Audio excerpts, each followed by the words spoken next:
Botrixhumo presenta El herrero y la sombra. En un reino olvidado por el tiempo, donde las tierras yacían desoladas bajo cielos eternamente grises, nació un niño de linaje noble, cuyas venas sangraban con la oscura ambición de su estirpe. Desde su más tierna infancia, el joven demostró un carácter férreo, un alma fría y una voluntad tan inquebrantable como el acero. Sus ojos, llenos de una luz sombría, reflejaban la ferocidad que se apoderaría de su corazón en los años venideros. Este reino, que antaño conoció el resplandor de un vasto imperio, se hallaba ahora sumido en la guerra y la oscuridad. En su juventud, el joven abandonó las comodidades de su hogar para embarcarse en un viaje hacia tierras lejanas, donde el rugir de las espadas y el clamor de los caídos eran moneda corriente.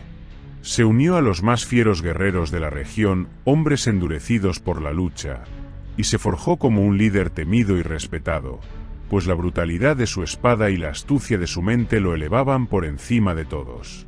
Con el tiempo, la guerra terminó, los invasores fueron derrotados, pero el joven, ahora convertido en hombre, no conoció descanso.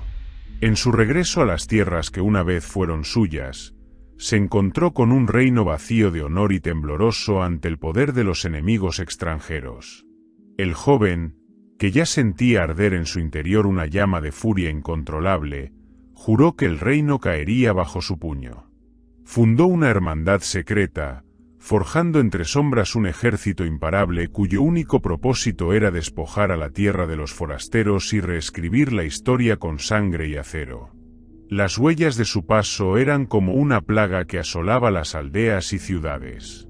En una ocasión especialmente macabra, mientras su ejército se refugiaba en una aldea apartada, el líder, con un gesto que helaba la sangre, ordenó que a todos los aldeanos les fuesen cortadas las orejas. No fue una venganza, sino una medida práctica. De esta manera, los habitantes no podrían oír los secretos susurrados en la oscuridad por sus seguidores.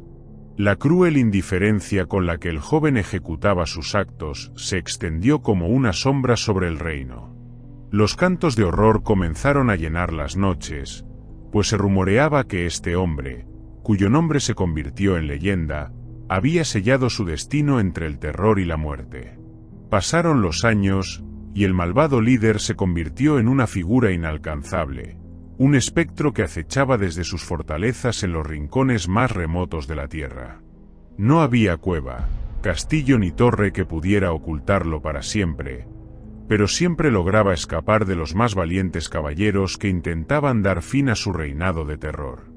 Sus seguidores, como sombras leales, difundían el caos a su paso, y aquellos que osaban enfrentarse a él, desaparecían sin dejar rastro. Sin embargo, en la penumbra del reino, una historia diferente comenzaba a gestarse. En un rincón olvidado, en un pequeño y humilde taller, vivía un herrero de manos callosas y corazón endurecido por el sufrimiento. Este hombre no era de noble linaje, ni su alma estaba marcada por las sombras de la guerra, pero había sido testigo de las atrocidades que el malvado había sembrado en su tierra. Las aldeas quemadas, los cuerpos caídos y las almas perdidas llenaban su mente y lo impulsaban a actuar. Cansado de la inacción de aquellos que se decían caballeros, y harto de escuchar historias de horror mientras nada se hacía por detenerlo, el herrero tomó una decisión irrevocable. Con los últimos ahorros que poseía, forjó su propia armadura. No era una armadura reluciente de noble linaje ni forjada en los herreros de los grandes castillos, sino una creación rudimentaria, nacida del sudor, la ira y el deseo de justicia. Con la espada forjada por su propia mano, se embarcó en un viaje hacia lo desconocido, guiado únicamente por la furia en su pecho y el deseo de poner fin al reinado de oscuridad que asolaba su tierra. Durante días y noches, recorrió montañas sombrías y bosques malditos, atravesó ríos embravecidos y se enfrentó a las criaturas más temibles, hasta que, al fin, llegó a la fortaleza del malvado. El castillo, erigido en lo profundo de un espeso bosque, Parecía una extensión del propio mal, sus torres retorcidas y sus murallas ennegrecidas por el paso de los siglos y las sombras. El herrero, con el peso de la justicia sobre sus hombros, se adentró en el corazón de la oscuridad. Allí, en una lucha feroz, los dos combatientes se enfrentaron como titanes. El malvado, con su gran fuerza y astucia, se abalanzó sobre su enemigo, pero el herrero, con la humildad de un hombre común y la valentía de 1000 guerreros, resistió. La batalla fue salvaje, y el sonido de sus espadas chocando retumbaba en las paredes del castillo, como el canto de la muerte misma.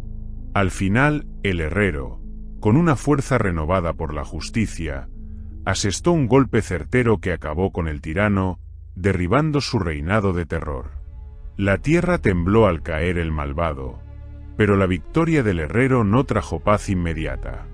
El eco de sus actos seguía resonando, y su nombre, aunque no legendario, quedó grabado en la memoria del reino como un recordatorio de que incluso los hombres más humildes pueden enfrentarse a las sombras, desafiarlas y vencerlas. La victoria no extinguió el sufrimiento, pero dejó una lección perdurable. La luz, aunque débil, puede brillar incluso en los rincones más oscuros.